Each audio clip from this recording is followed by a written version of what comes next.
ازيكم حبايبي؟ عاملين ايه؟ يا رب دايما تكونوا بخير. النهارده هنعمل بقى من قشر البرتقال ده الجميل. طبعا كلنا بقى بنستفاد من اي حاجه، لازم دلوقتي نستفاد منها. قشر البرتقال طبعا عارفين ان هو ده عطر البرتقال المركز.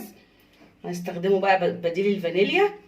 هنعمل منه طريقه جميله جدا، وممكن نستخدمها كمان لغسل الطيور عشان تمنع ريحه الزفاره اللي فيها، وللبسكويت والحاجات كتير قوي.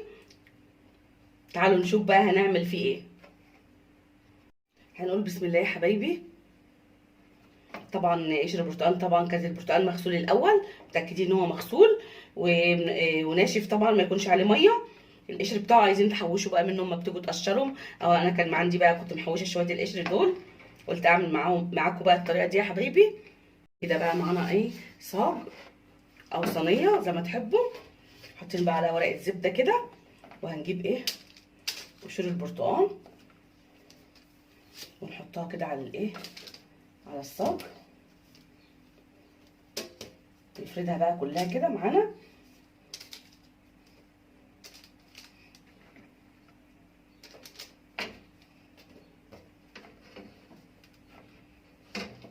نحاول نخلي الجزء الابيض هو اللي فوق.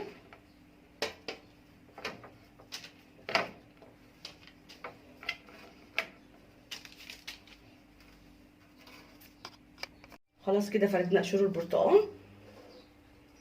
هنحطها بقى على الشبكه من فوق في الفرن على نار هاديه جدا، ونشوفها معاكم يا حبايبي. خلاص كده حمصناها يا حبايبي في الفرن. قشر البرتقال بقى نشف خالص اهوت. هنجيب بقى ايه؟ المطحنه كده بتاع الخلاط، وهنحط بقى فيها ايه؟ قشور البرتقال كده، وننعمها كويس كده. جهزناه في المطحنه كده بتاعه الخلاط، هنطحنه، كسرناه قطع صغيره كده. نطحنه بقى في ايه؟ الكبه بتاعه الخلاط. بسم الله. نخلصه بقى ونرجع له. كده خلاص نعملناه كويس. بسم الله ما شاء الله. ريحه البرتقال ايه؟ العطر بتاع البرتقال جميله جدا. هنحاول كده ايه، نحط بالمصفى كده عشان لو في اي رواسب فيها لسه ولا كده.